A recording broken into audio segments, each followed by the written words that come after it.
E é um prazer para nós estarmos aqui também. Na verdade, nos sentimos mesmo de casa, né? Até porque temos aqui um pequeno grupo que a igreja tem apoiado muito, muito, muito. E a gente tem ficado feliz de ter o apoio de vocês aqui. Quem está em casa também pode acompanhar, pode ouvir a gente falar. E talvez não me conheça, mas eu sou Renato, comigo veio a Cíntia, Nicolas e Beatriz, minha família, que me acompanha aí por onde a gente vai. E o João me perguntou qual era o tema para a noite, né? E aí eu fiquei pensando um pouco ali, mas aí, no fim das contas, o tema que eu ia trabalhar é perdido e achado. Acho que esse é o tema, perdido e achado. Aí meu menino olhou para mim e disse assim, ô pai, achados e perdidos? E eu disse, perdidos e achados, achados e perdidos. E vocês sabem que é com isso que eu quero começar aqui a conversa com vocês, dizendo o seguinte, vocês já perderam alguma coisa? Bom, eu já perdi muitas coisas, né? Embora eu tente me organizar muito, eu tente ser organizado a ponto de não perder nada, porque como eu não enxergo nada, fica mais difícil de encontrar. Então, geralmente, eu tento não perder. Mas todos os lugares onde a gente vai, tem um espaço lá que a gente chama de achados e perdidos. E tem gente que fica desesperado quando perde alguma coisa e corre lá e recorre a achados e perdidos. E que bom ser nós tivéssemos um achados e perdidos em todos os lugares por onde a gente fosse. E a gente ia encontrar muitas coisas, né? Então, talvez perdido e achado, achado e perdido, alguma coisa por aí. Mas a gente só procura o que perdeu. Não é isso mesmo? A gente só procura o que perdeu. Tem gente que fala assim, perdeu o quê? Daí você fala assim, não perdi nada, né? E aí vai indo. Mas, enfim, a gente sempre perde alguma coisa e por isso a gente procura. Tem gente que procura mais, tem gente que procura menos, tem gente que já desiste de procurar logo, tem gente que não, que vai procurar até o fim, vai encontrar. E é com isso, Lucas capítulo 15, que eu quero conversar com vocês. Lucas capítulo 15. Abre sua Bíblia aí. Você sabe que o André estava falando aqui a respeito do livro de Daniel, né? E o livro de Daniel, ele é fantástico no capítulo 12, quando, se eu não me engano, no verso 7, diz que se levantará Miguel, se levantará Mihael, se levantará alguém que não há ninguém semelhante. Aliás, não há ninguém igual. E aí ele vai se levantar. Mas, abrir Bíblia aberta, todo mundo aí em casa, aqui também, Bíblia aberta, Lucas 15. E eu quero fazer mais uma oração com vocês. Vamos falar com Deus? Santo Deus e Pai, obrigado porque temos o privilégio de abrir a Tua Palavra.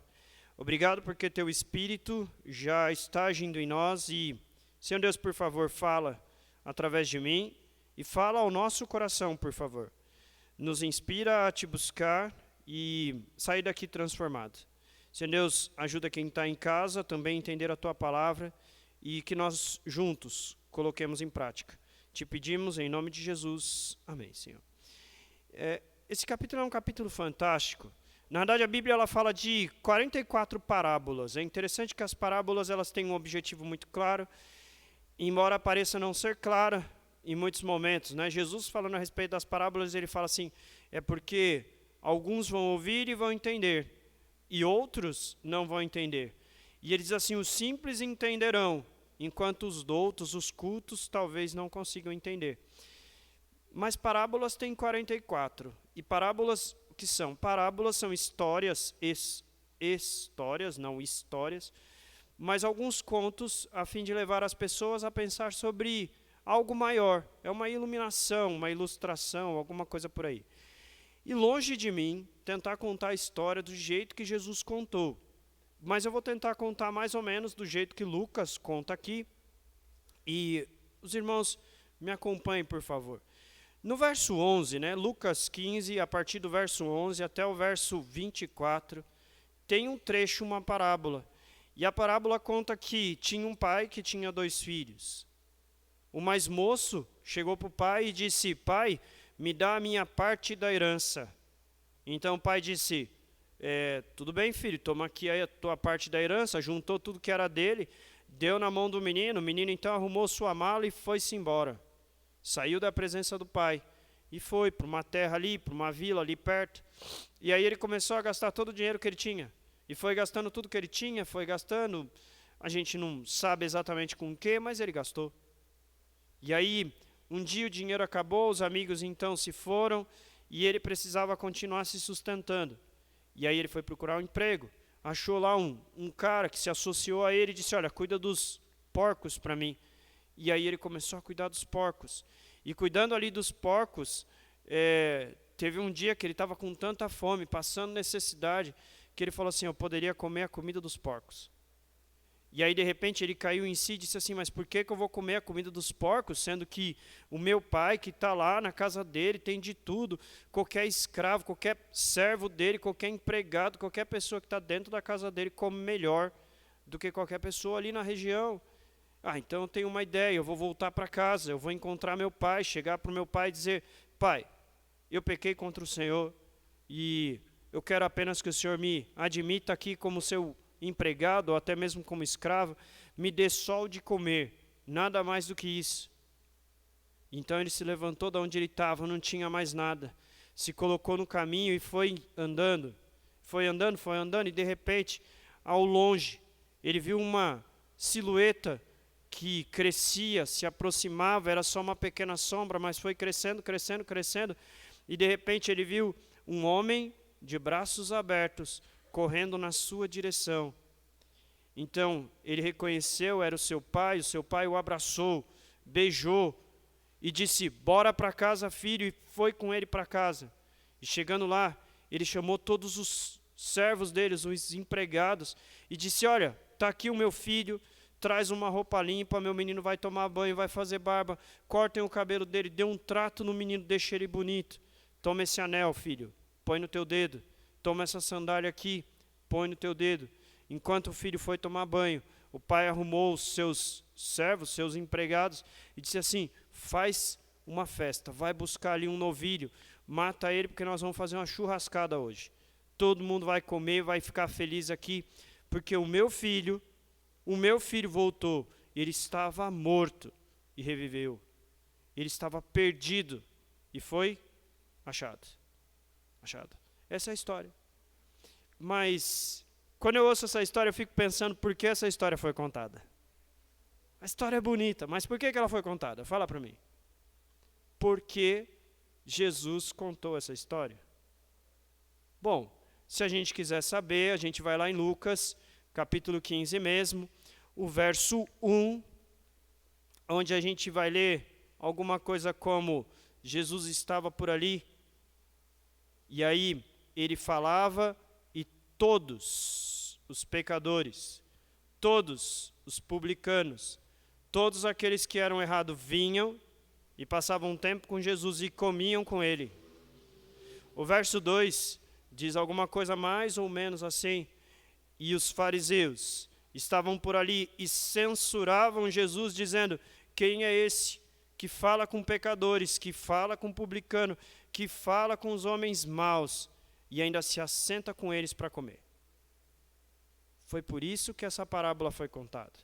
Primeiro, porque Jesus estava com todos os publicanos, todos os pecadores, todos aqueles rejeitados.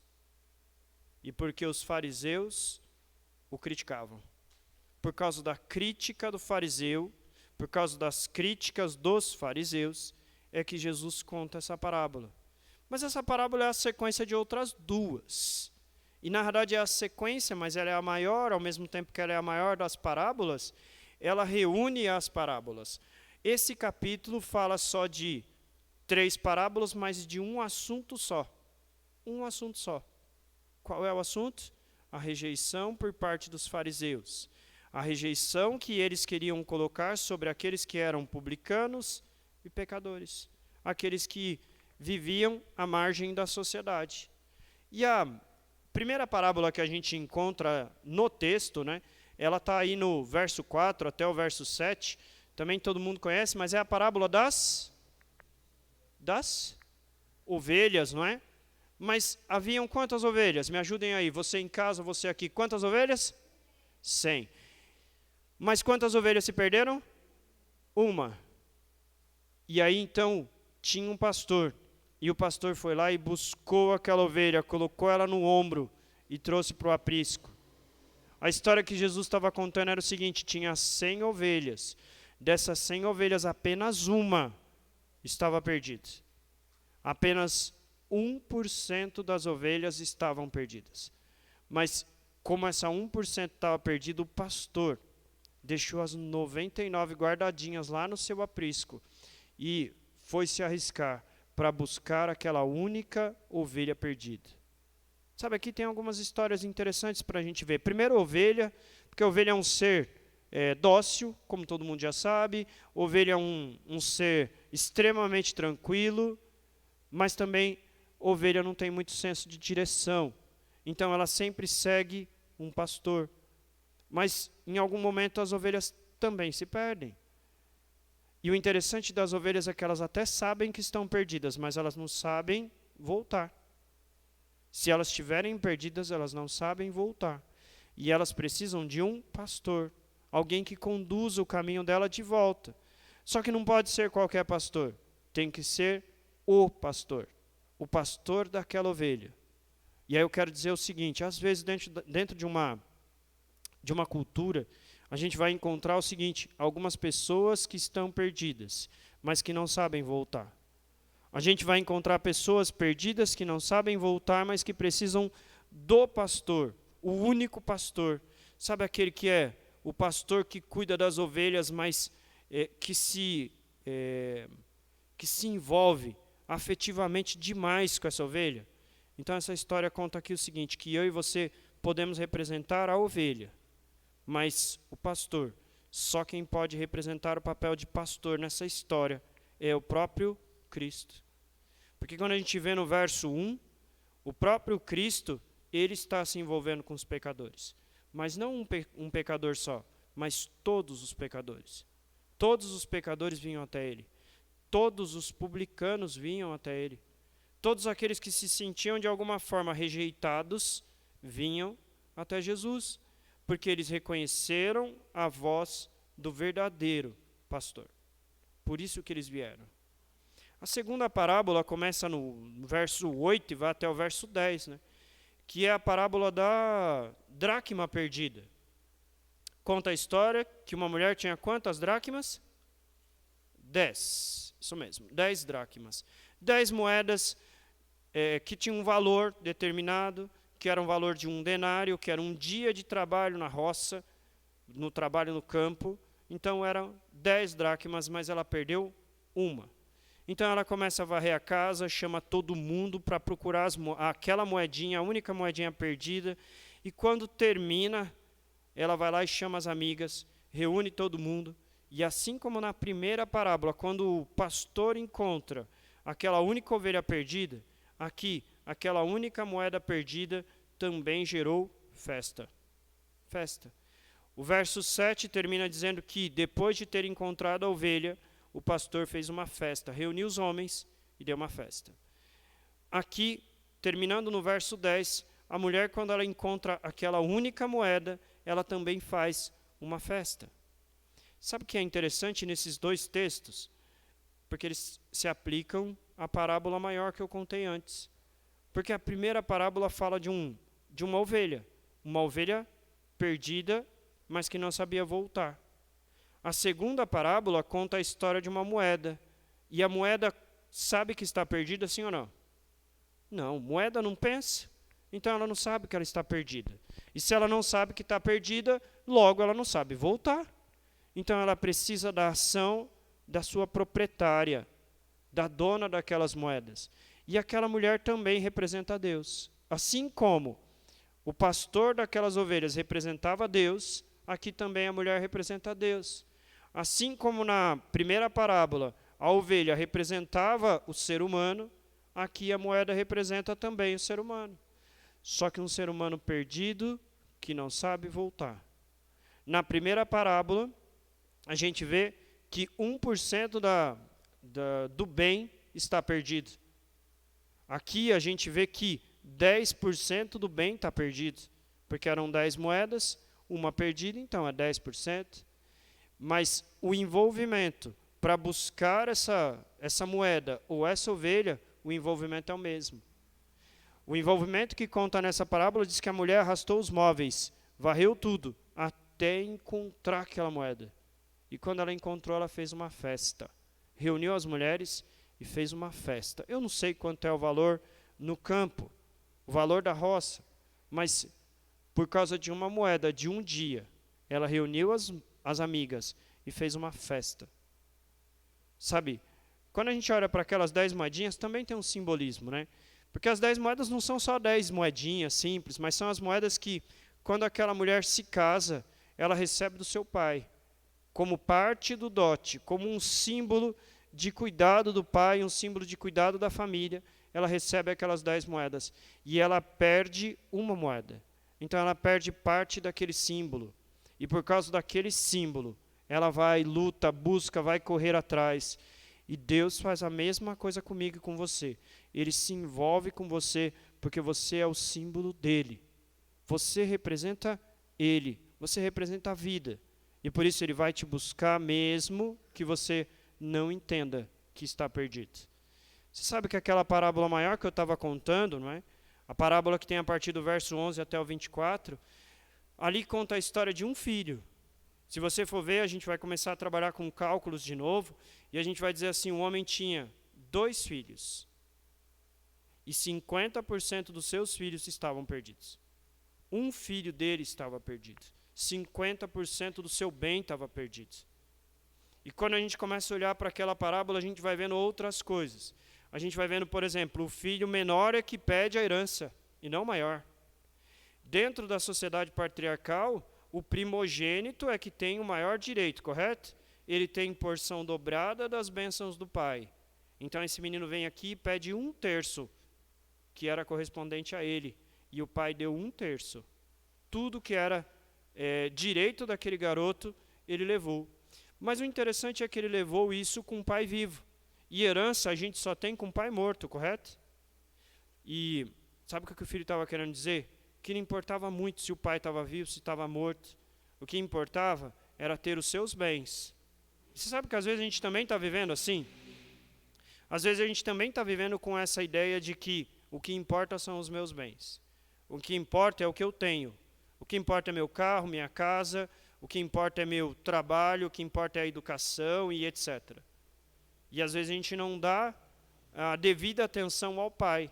Parece que a gente está pegando uma parte aqui na terra, como todas as nossas bênçãos, tudo que a gente tem, mas a gente está abrindo mão daquele que provê a bênção, que é Deus. É estranho, não é? É estranho como é que a gente consegue trocar todas as coisas aqui dessa terra, que às vezes não são ruins, são boas, mas a gente troca essas coisas pelo céu. Se abre mão do céu, abre mão de estar com o Pai, porque você está querendo 1/3. Apenas 1/3. Aquele menino, ele tinha tudo na casa do pai, nada faltava. Mas ele estava ali e estava perdido. Resolveu então pegar as suas coisas e ir embora. E eu fico pensando para o pai. O filho chegar e dizer assim, pai, me dá meu dinheiro que eu quero ir embora. E aí o pai olha para o filho e diz assim, mas filho, está te faltando alguma coisa? Alguma coisa está errada aqui, filho? E o filho deve olhar e dizer assim, não, eu só quero ir embora. E o pai diz, você não me ama? Você não quer estar comigo? E ele disse, pai, eu só quero ir embora. Sabe, às vezes, quando a gente olha para essa parábola, a gente começa a dar uma viajada maior, né? E a gente começa a pensar em tantos detalhes que poderiam circundar essa parábola.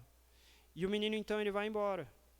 E eu fico pensando no pai, sentado na varanda da casa, olhando lá para aquele estradão todo de terra, sentado ali, vendo o filho indo embora, e olhando a silhueta do menino desaparecendo na poeira.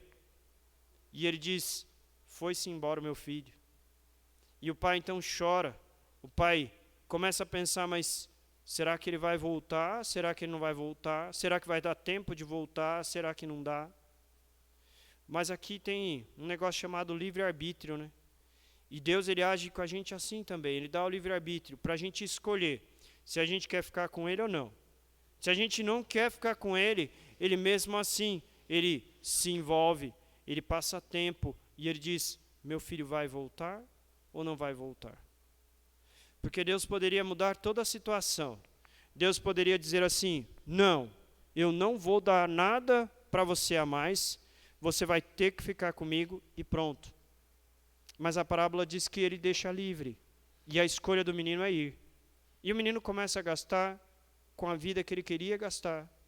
E você sabe que às vezes a gente gasta tudo que a gente tem aqui. É fácil gastar dinheiro, não é? Ganhar é mais difícil, mas gastar é fácil. Gastar nem precisa ter dinheiro, só precisa ter cartão, que você gasta do mesmo jeito. Não precisa ter cartão, você pode ter cheque. Você pode ter a cadernetinha lá do mercadinho da esquina, que você vai gastar do mesmo jeito, antes de ganhar. É muito fácil gastar. E o menino começou a gastar. E ele tinha amigos, e ele gastava com os amigos, gastava com tudo que ele queria. Ele podia comprar o que ele quisesse. Agora ele tinha 1/3 de todos os bens do pai. Imagina só, ele gastou tudinho isso. Mas um dia, acabou o dinheiro e ele teve fome. Ele teve necessidade. E aí ele conseguiu um lugar para trabalhar. E ele foi trabalhar cuidando de porco. Dentro da cultura judaica, não se deve comer carne de porco. Mas Levítico, quando vai falar, ele diz o seguinte também, que a gente não deve nem comer e nem tocar. Nem comer e nem tocar. Imagina o seguinte, para os nossos dias, alguém chegar para você e dizer assim, rapaz, arrumei um emprego para você. Você olha e fala, não tenho de onde achar dinheiro hoje. Ele fala, tem um emprego para você. Qual é o emprego? Eu quero que você trabalhe lá no meu bar, lá é o bar do Torresminho. É o bar do Torresminho. Aí beleza, você vai trabalhar no bar do Torresminho. O que vai vender lá? Vai vender torresmo. Torresminha pururuca, você mesmo vai fazer, preparar para os clientes lá. Vai vender todo tipo de bebida. Vai vender cigarro. E você vai passar o tempo inteiro atrás de um balcão de um bar. Você ficaria feliz sabendo que tudo isso é fora, contrário à vontade de Deus? Não. Mas aí um dia, você está lá atrás do balcão, e aí você começa a sentir fome e fala, não tem pão. Abre ali a estufa, procura alguma coisa para comer, mas o que tem lá dentro é só torresmo. E aí você olha e fala assim, rapaz do céu, o que eu estou fazendo aqui? Por que eu não vou para casa? Vou lá procurar, porque meu pai, quando eu chego na casa do meu pai, tem tudo para comer. Tem tudo para beber. Coisas limpas, coisas saudáveis. Por que eu estou vivendo aqui? Esse menino, na verdade, ele passou por um aperto pior. Não era trabalhando no bar. Era cuidando diretamente do porco. Ele estava sendo muito mal visto pela sociedade. A sociedade ia dizer assim, aquele ali, ele é impuro tanto quanto os porcos que ele cuida. Mas sabe qual é o grau degradante que aquele homem chegou? Ele chegou ao grau de se comparar a um porco e querer comer o que um porco come. Já pensou nisso? Chegar a um grau de olhar e falar assim, tá bom, eu prefiro comer lavagem aqui do que morrer de fome? E aí ele lembra do pai. Ele cai em si. O texto diz assim, e o menino cai em si. Ele cai em si. Quando ele cai em si, ele olha e fala assim, não, mas peraí, por que eu vou comer essa lavagem aqui? Por que eu vou comer o resto de tudo? Sendo que meu pai, ele tem muito mais para qualquer escravo, para qualquer servo dele. E aí ele diz, deixa eu ir embora. E o plano no coração era só chegar e se humilhar. Era só chegar e dizer assim, pai, eu não presto para nada, sabe? Eu pequei contra o Senhor, eu errei. Eu não deveria ter saído daqui. E você não precisa mais me reconhecer como seu filho, não. Porque eu nem queria ser reconhecido a princípio, né? Eu levei minha parte, eu queria que o Senhor morresse e tal, mas agora você pode me reconhecer só como um empregado. Me põe para trabalhar no arado, faz o que quiser, mas não me deixa morrer de fome. E aí ele vai vindo embora. Ele vem embora. E aí eu estava contando para vocês que no meio do caminho ele vê uma silhueta.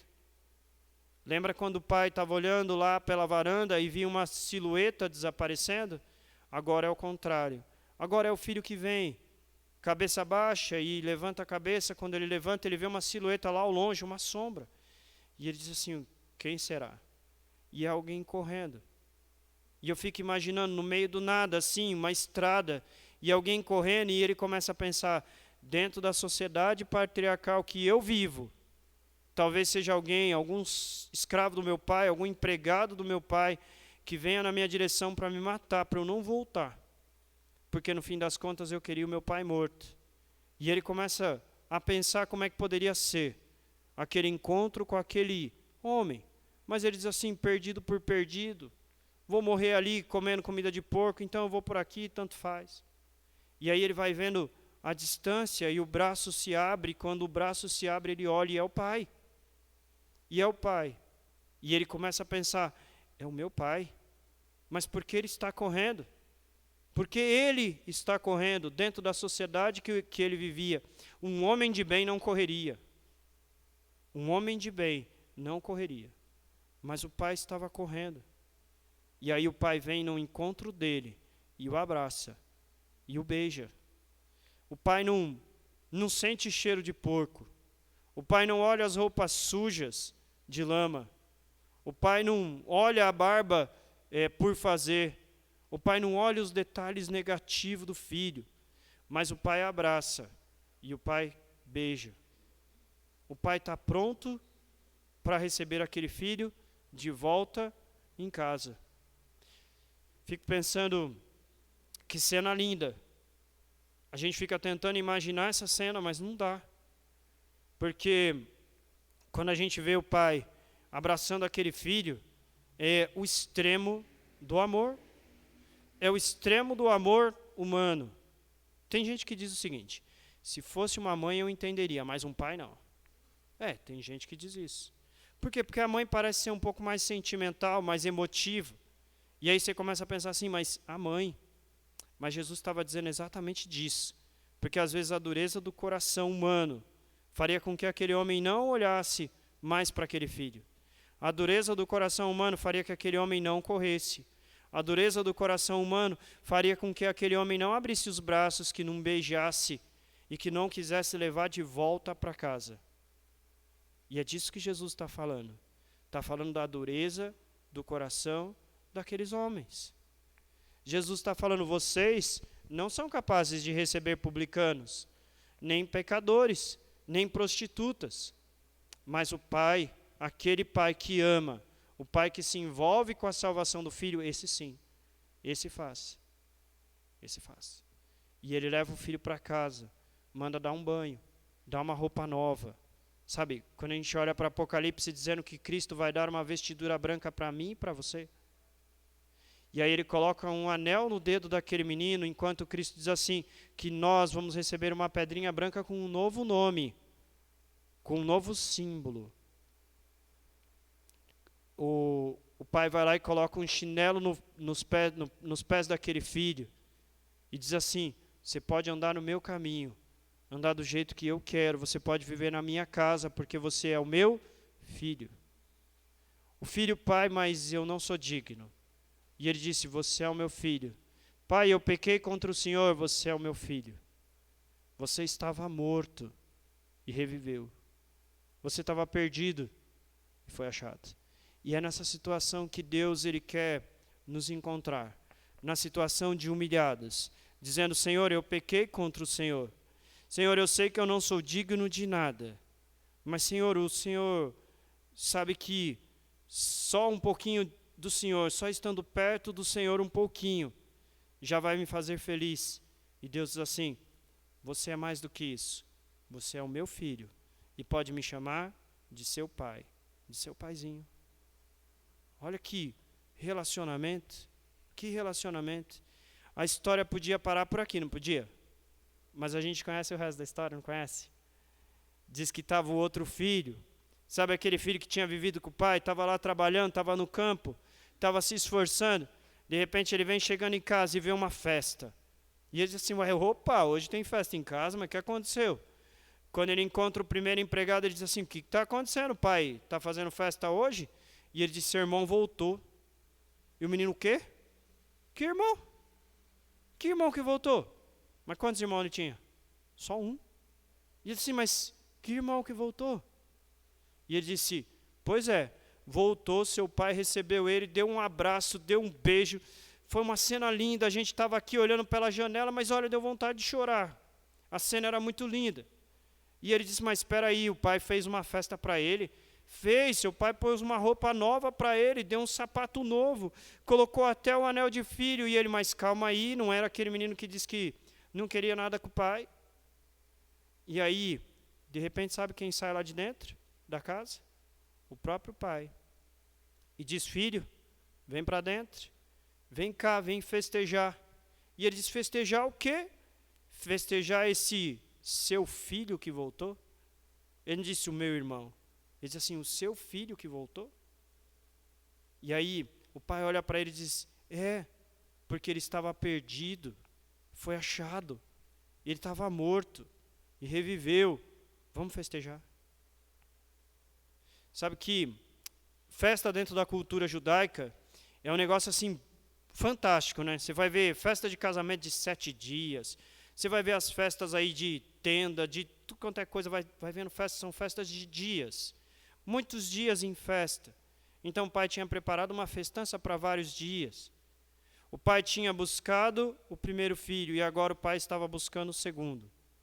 E você sabe que agora a gente volta para as parábolas, as duas anteriores, e a gente diz assim, primeira parábola é a parábola das ovelhas. A ovelha estava perdida, mas não sabia exatamente como voltar. Esse era o primeiro filho, o filho mais novo. Ele estava perdido, mas ele não sabia muito como voltar.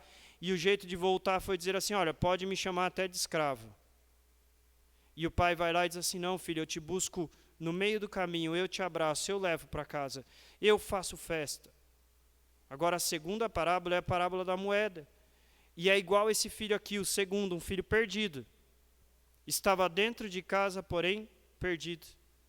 Ele tinha 2/3 da herança do pai. Mas ele olha para o pai e diz assim, pai, você deu uma festa para esse aí, mas para mim você nunca deixou eu matar sequer um novilhozinho pequeno para fazer festa com os meus amigos. E o pai diz assim, mas filho, tudo que tem aqui é seu. Esse seu irmão estava perdido, ele estava morto. Ele está agora achado porque ele está dentro de casa, eu fui buscar. Vamos festejar. Sabe, irmãos, a dureza do coração humano começa a olhar detalhes e defeitos. E a gente começa a pensar o seguinte, em que situação eu estou diante dessa parábola? Será que eu me pareço com aquela ovelhinha que estava perdida, mas não sabia voltar? Às vezes eu fico pensando que a gente estuda a Bíblia, a gente passa tempo, se relaciona com Deus, mas às vezes a gente fraqueja. Tem momentos em que a gente se sente tão distante de Deus. E tem momentos em que a gente está distante de Deus e a gente fala assim, Senhor, se pelo menos o Senhor olhasse para mim, como se Ele não estivesse olhando. A gente para e fala assim, Senhor, se o Senhor pelo menos viesse na minha direção, como se Ele nunca tivesse vindo na sua direção, na minha direção. E às vezes a gente precisa parar e orar e falar assim, Senhor, eu pequei contra o Senhor. E sabe o mais bonito? É entender que Deus te ama. E quando você se entrega, Ele diz assim, vem, porque eu vou fazer uma festa. Mas às vezes a gente está aqui dentro da igreja e está vivendo tudo tranquilinho. A gente está vivendo aí, vem para todos os cultos, a gente participa de classe bíblica, participa de escola sabatina, participa até de cultos de oração, a gente vai fazer visita, mas às vezes a gente para e fala assim, quer saber? Eu estou mais salvo do que o que está lá fora. Porque quem está lá fora tomou a decisão de estar lá fora, mas eu tomei a decisão de estar perto do Pai. E você sabe que estar perto do Pai nem sempre é amar o Pai. Por essa parábola, Cristo está dizendo o seguinte, vocês, fariseus, vocês sabem o que é estar com Deus, mas vocês não conseguem se relacionar com Ele de verdade. Vocês sabem o que é estar com Deus, mas é os publicanos que buscam de verdade. É os pecadores que estão buscando de verdade.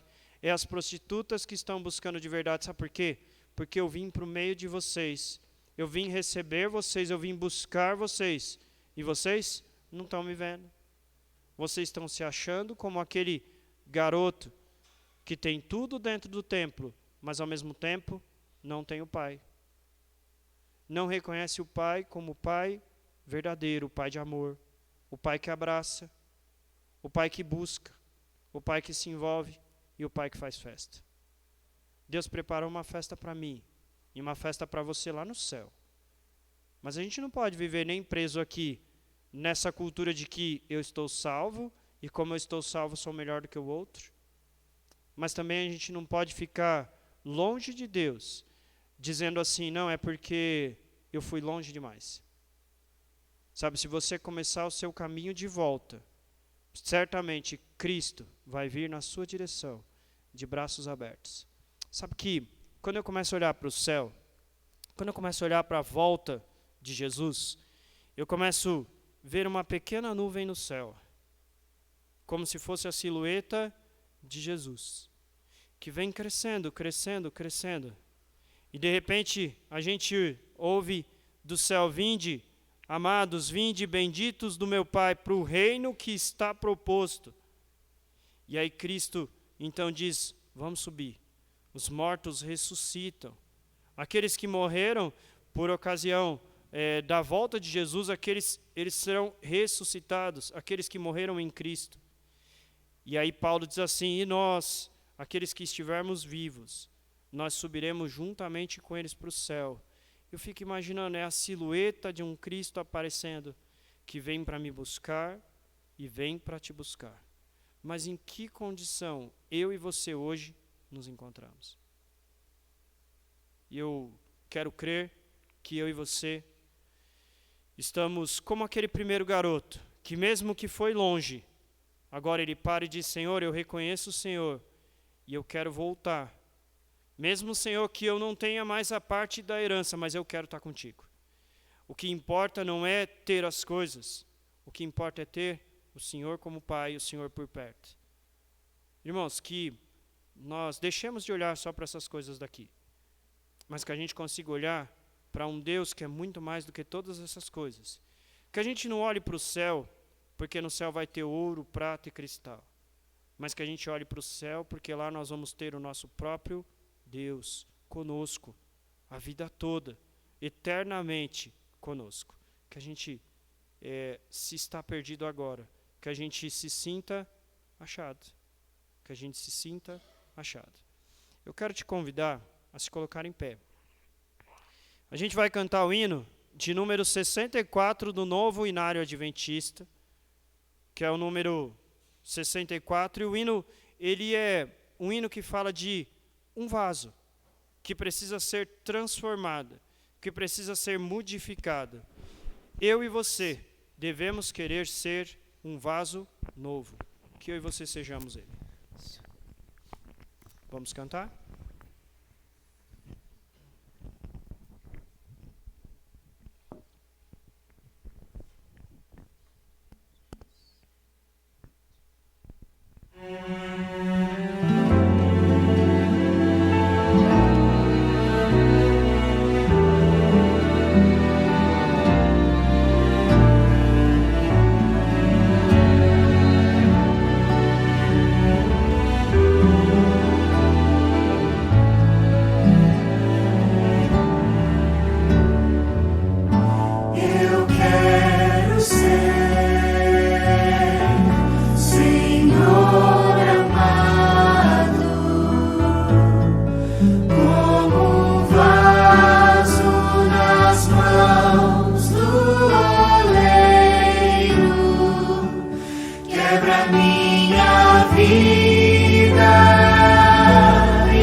novo inário, a gente vê que tem uma estrofe a mais, né?